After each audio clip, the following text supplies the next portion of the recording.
Hello, happy Thursday, and happy Thanksgiving from Mr. Eric Reads to you. I hope that you are having an absolutely wonderful day so far, that you've got big plans to eat well, to spend time with your family and friends, to be safe, of course, but you're really taking into consideration all that you have to be grateful for. So with that said, like we promised yesterday, we will be reading a classic Charles Schulz book about the classic character Charlie Brown and a Charlie Brown Thanksgiving. But again, I just wanted to say thank you to each and every one of you guys who have tuned in one time or every time, who have shared posts, who have let me borrow books, who have passed out flyers at schools so that we can continue to promote literacy, not only just in McDuffie County, but across the CSRA, so that young readers become our future leaders. I am extremely, eternally, and honestly grateful for that. And thank you for this opportunity to continue to read, and something that I didn't know would last as long as it did, and continues to grow. And I'm excited about it. So I just wanted to say thank you. So without further ado, you guys didn't come here to hear me groveling and excited, blah, blah, blah. You don't care about that. You want a book, and it's a Charlie Brown Thanksgiving right here on Mr. Eric Reads. Lucy always held the football for Charlie Brown to kick, and she always pulled it out from under him. It's Thanksgiving. She wouldn't try to trick me on a traditional holiday, Charlie Brown said as he charged the ball. But Lucy yanked it away and asked, "Isn't it peculiar, Charlie Brown, how some traditions just slowly fade away?"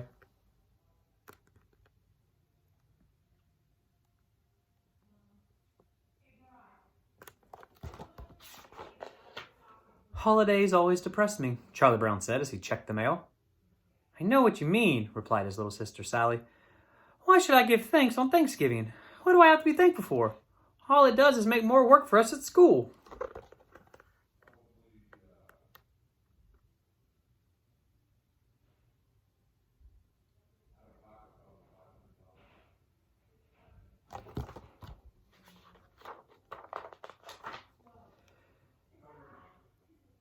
"Thanksgiving is a very important holiday. Ours was the first country in the world to make a national holiday to give thanks. What are you going to do for Thanksgiving, Charlie Brown?" Linus asked. "Sally and I are going to our grandmother's for dinner," replied Charlie Brown.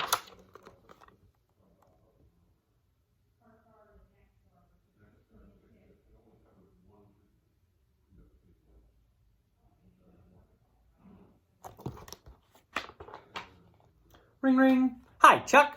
This is Peppermint Patty. My dad said I could come share Thanksgiving with you, Chuck. And remember that kid Marcy? She's going to come join us. And Franklin, too. All right, see you then." 3 guests for Thanksgiving? I'm not even going to be home," moaned Charlie Brown. "You simply have 2 dinners," Linus said calmly. "Cook the first one yourself for your friends, and then go to your grandmother's for your family for the second one."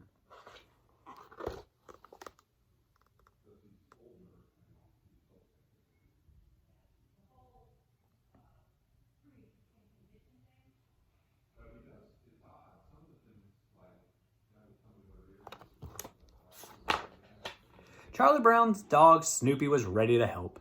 First, he set up a table and lots of chairs in the backyard. "Okay, Snoopy, that's pretty good," Charlie Brown said. "Come on inside. We need some help with the food."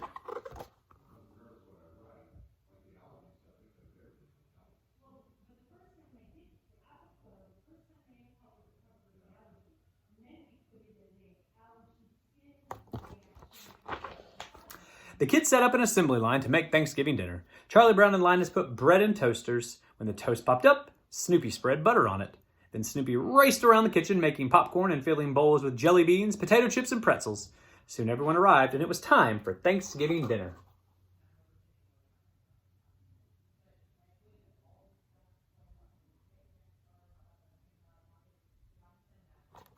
That's what I hope I'm having for Thanksgiving dinner, too.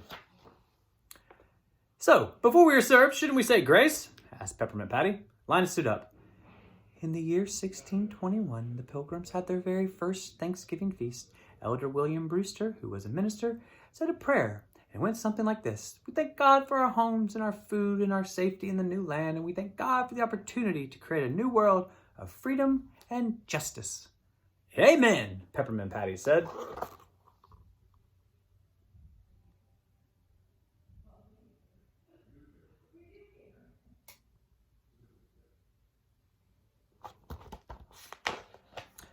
On each plate, Snoopy proudly placed 2 slices of toast, a pile of popcorn, a handful of pretzels, and lots of jelly beans.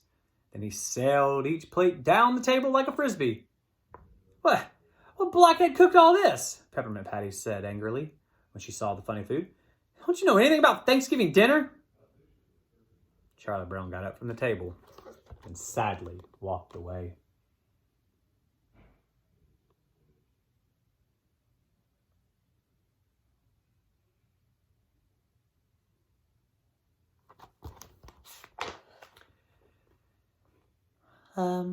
You were kind of rough on Charlie Brown, weren't you, sir? Marcy asked. Rough? We were supposed to have a real Thanksgiving dinner, replied Peppermint Patty.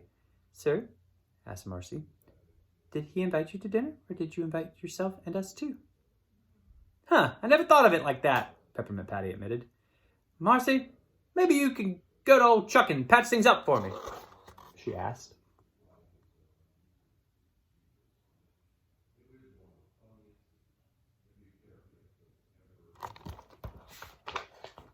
Marcy found Charlie Brown inside. Don't feel bad, Chuck. Peppermint Patty didn't mean all those things that she said.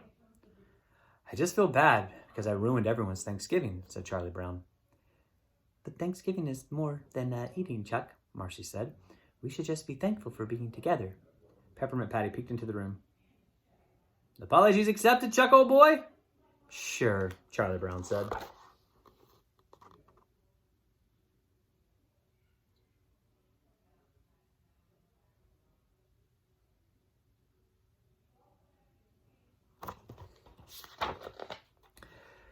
Good grief, it's 4 o'clock, Charlie Brown said.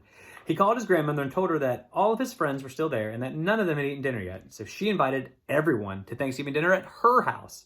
Hooray! Cheered the Peanuts gang. They piled into a station wagon and began to sing, Over the river and through the woods to grandmother's house we go. The horse knows the way to carry the sleigh over the hills and snow. Ho!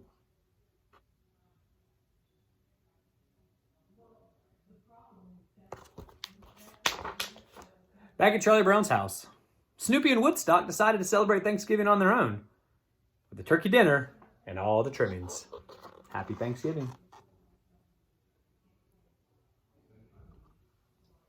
The end. Charles M. Schulz, classic characters from Charlie Brown and a Charlie Brown Thanksgiving right here on Mr. Eric Reads. Like I said, guys, man, I'm very thankful for you. I hope that you have a wonderful day. Please enjoy your family, friends. Please continue to stay safe, wash your hands, and practice kindness in everything that you do. Again, thank you for being who you are. Thank you for wanting to read more. And thank you for continuing to expand upon your love of reading. Have a great day, guys.